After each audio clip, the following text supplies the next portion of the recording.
Hey guys, what's going on? James here, and in this video we are going to be reviewing the Tampa Bay Buccaneers 27-23 loss versus the Tennessee Titans. So guys, without further ado, let's talk about it. Nobody seemed to have any complaints with it in the last review, so for this review, we are again going to start off with the bad. And the first player that I want to talk about is wide receiver Breshad Perriman, who a lot of people were very critical of in this game, and I don't blame them under any circumstances. It just seemed like Breshad Perriman did a lot of stuff wrong today, okay? He ran into running back Dare Ogunbowale when they were in the red zone. He seemed like he was doing like a jet sweep kind of thing. He smashed right into Dare Ogunbowale. I'm sure that'll be a national media meme for a while now. That's just wonderful, wonderful to have that play in our repertoire of memeable moments for the Bucs in a bad way, I guess that is. But Perriman, it just seemed like his route running was off today. His hands were off today. Just everything involving Breshad Perriman was off today. And for me personally, that's upsetting because I was a big fan of Breshad Perriman when the Buccaneers brought him in this past offseason. This last offseason, the Buccaneers brought him in. But, things just have not worked out so far in the regular season. I saw some good moments from Breshad Perriman in training camp and in preseason. But so far, this season, it's just not worked out well. The first couple of games he had were not the best. He had a couple of missed opportunities. It seemed like he started to get a little bit of something going in game number 2, but then he suffered that hamstring injury. He was out for a couple of weeks, and during that time, the other Buccaneers backup wide receivers didn't do a lot with their opportunities. We saw very little from Scotty Miller, Justin Watson, Bobo Wilson, who isn't even on the team anymore, and a lot of us thought that, with Breshad Perriman coming back, that was going to add a little bit more of a spark to the Buccaneers wide receiving unit behind Chris Godwin and Mike Evans, but that was not the case. Breshad Perriman, he just got lost in the shuffle, and he was not effective at all today. He really didn't do a whole lot to help out the team. In fact, he was even detrimental to the team's success in a lot of situations. So Breshad Perriman was not good under any circumstances. I've even seen some people calling for him to be released.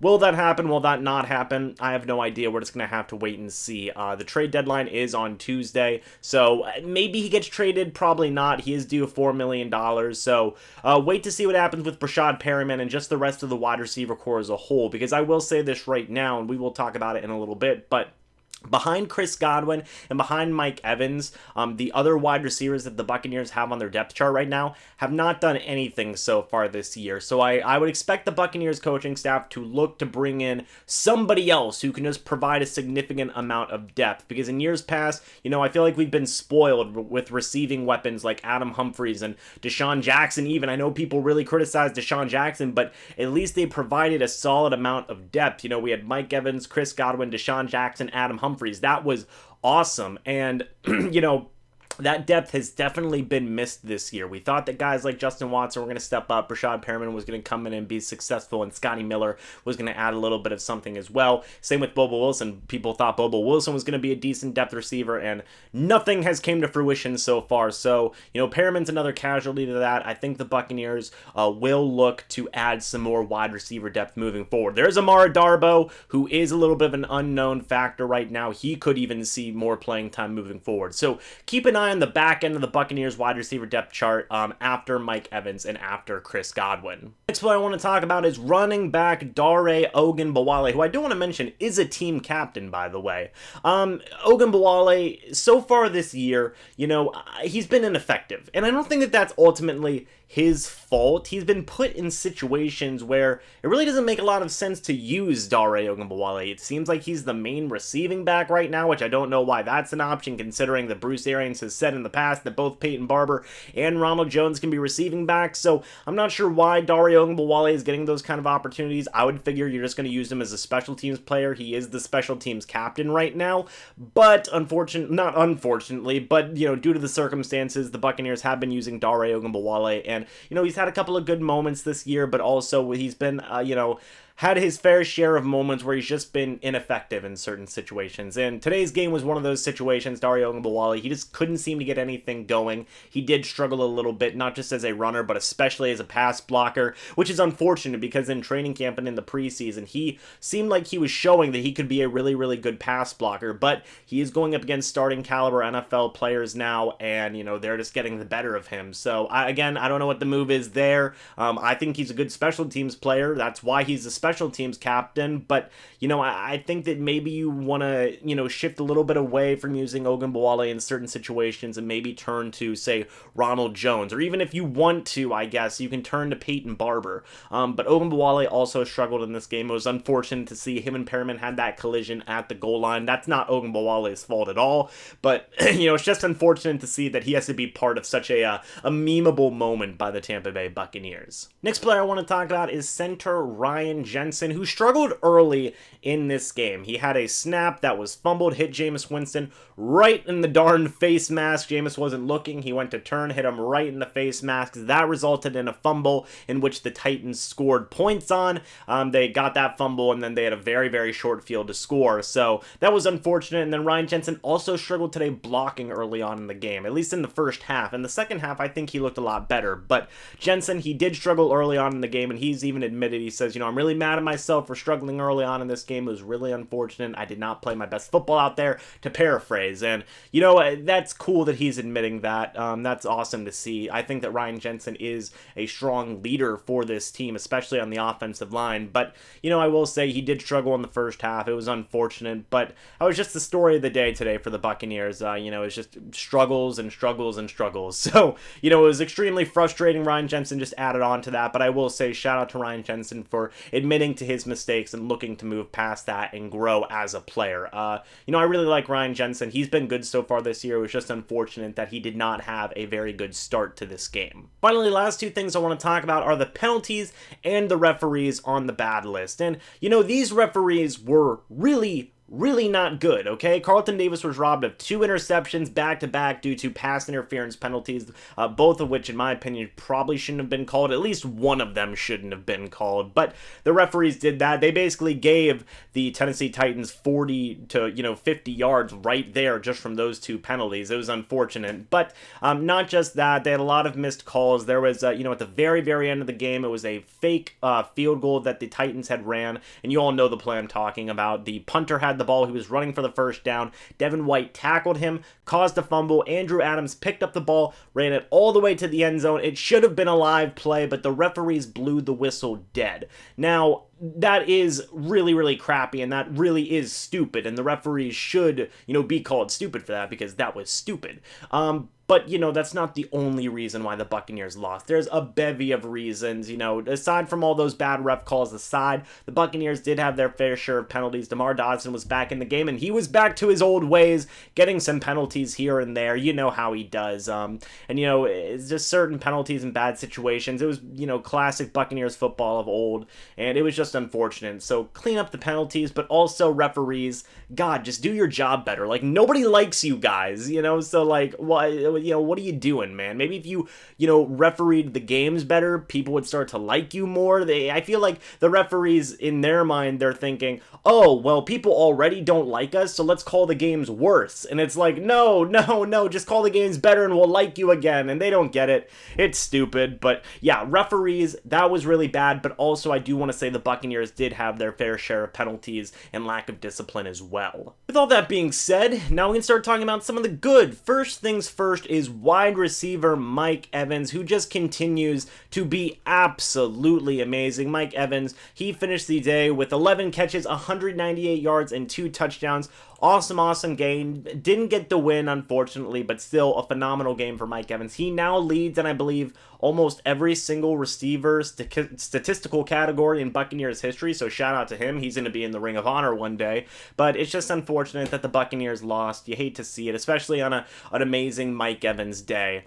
But, you know, still, Mike Evans did some really awesome things. I also want to say shout out to wide receiver Chris Godwin, who ended up finishing the game with 4 catches, 43 yards. You know, nothing great, nothing of typical Chris Godwin, Godwin this year, but Chris Godwin still did have his good moments, and it's always nice to see him get a few catches and a few plays here and there. Next two guys I want to talk about are outside linebackers Jason Pierre-Paul and Shaq Barrett, who, by the way, Shaq Barrett finished this game with 1 sack, and I know it doesn't mean a lot, but that means he's on 10 sacks for the year, so shout out to you, my friend. That is freaking awesome. Keep on being amazing.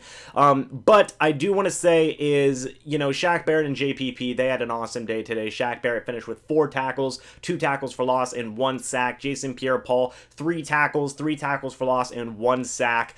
Both these guys looked awesome. In run defense, in, you know, pass rushing, they did their jobs today, okay? And I think the defense as a whole did their jobs today. But these two really set the tone, especially JPP. He was being such a good leader on the sideline. He was getting the offense hyped up. He was getting the defense hyped up. He was doing everything he could to help this team, get some semblance of a win. It didn't happen in the end, but I like that fire from JPP, and I like Shaq Barrett getting back to his old ways. It was awesome to see both these guys. I think they did exactly what they needed to do and what we all expected them to do in this game, is they really brought the pressure.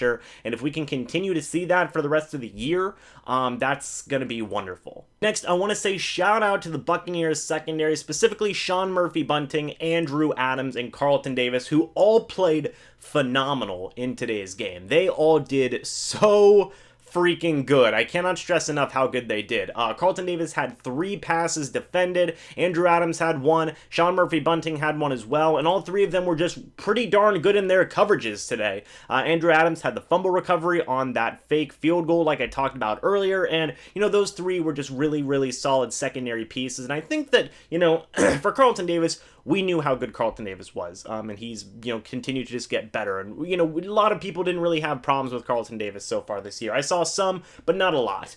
In the case of Sean Murphy-Bunting, he's getting better every single week. He's just slowly getting better as time goes on. Very excited for that. He has been doing really good as the slot cornerback so far this year, since he has taken over for MJ Stewart. And then Andrew Adams, you know, even since last year, a lot of people were a big fan of his. And for him to come back to the team after having a short stint in Detroit, and just doing the things that he's doing right now, he's basically, supplanted both safeties, Mike Edwards and Darian Stewart, for their starting jobs, and he's playing really, really well so far. So shout out to those 3 guys to the secondary. They held up really well in coverage today. Like I said, I think the defense did a really, really awesome job. It was just unfortunate that this kind of effort was wasted on an unfortunate, very frustrating loss, but still, those 3 guys, I think they did a very wonderful job. The last 2 players I want to talk about is punt/kick returner TJ Logan and kicker Matt Gay. Let's talk about TJ Logan first. You know, huge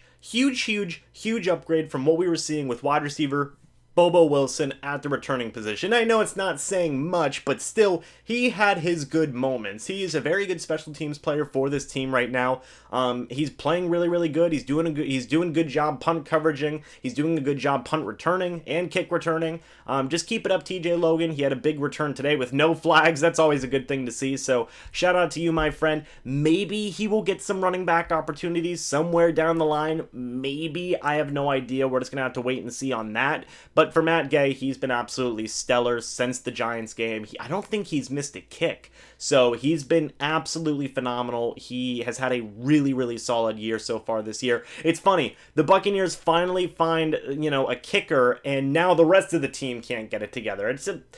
Are we even surprised at this point? So it's just insanity. I can't stress it enough. But yeah, that's pretty much it for my good and my bad list, guys. One quick thing I want to talk about. I didn't mention this in the bad list, but can we talk about turnovers real quick? And I know this is going to sound negative, but just go with me on this. The Buccaneers have had 11 turnovers in 2 games. That's terrible. They had 4 today. They had 7 before the bye week, and then that was just awful. The Tennessee Titans scored 14 points today from Tampa Bay Buccaneers turnovers. So I think, you're going to see a lot of takes coming up in this week, and, especially today and Monday. You're going to see a lot of stuff. You're going to see trade this player, trade Levante David, trade Shaq Barrett, get rid of, this player. Maybe it's time to trade Mike Evans. You're going to see a lot of takes, and you're going to see a lot of problems, and you're going to see a lot of people who are going to say, okay, this is what they need to do. This is how they're going to fix it. And guys, I think that I'm not going to give my personal opinion here of what I think the Buccaneers should fix, because honestly, I'm not an expert. I can't give you an exact thing of what the Buccaneers need to do to fix it. I think it's a lot of things. But I will point this out, is that turnovers have been a big problem for the Buccaneers this year. They've just been turning the ball over, and opposing offenses have been getting shorter fields and have been capitalizing on the opportunities that they've been getting from the Buccaneers offense. So, I think if you limit the turnovers, personally, things might go a little bit better, but that's just me. But, guys, anyway, yeah, like I said, you're going to be seeing a lot of takes, you're going to be seeing a lot of stuff. Okay, and I get it. It's very frustrating. It's been 3 weeks now where the Buccaneers have had 3 very frustrating losses, and all of them have been very frustrating in different ways, okay? We were basically outplayed versus the New Orleans Saints. Against the Carolina Panthers, it was just a turnover nightmare. And then versus the Tennessee Titans, it wasn't as bad as a turnover nightmare, but it was penalties, a little bit of turnovers. It was just a little bit of everything combined. So, while this is, extremely frustrating and extremely unfortunate, and I know all of us want to rant and and just do anything we can, just yell at everybody. My one suggestion is that let's just all take a step back, not think about football for a little bit, and just relax. Okay, just relax. Okay, that's all I can suggest right now. I'm not gonna say onward to Seattle or anything like that, because honestly, you guys can see the record. We're 2-5 right now. That is really not good. I will say that, all we got is each other, because I will always say that. But, just take a step back, guys. Just relax a little bit. And, let's just try not to think about Buccaneers football for a couple of days. But that's my only suggestion. Maybe not everybody. I still got to think about it because, I got to do the show. But, for everybody who's upset, I just say let's relax, have something to drink, hang out, be with your friends, be with your loved ones. Just try not to think about Buccaneers football for a little bit. That's all I can suggest. That's how I suggest we cope and move forward to Seattle. But guys, thank you so much for watching this video. I hope you all enjoyed. But until the next video or the next live stream, I'll see you guys in the next one. But until then, and as always, guys, goodbye for now, and go Bucs.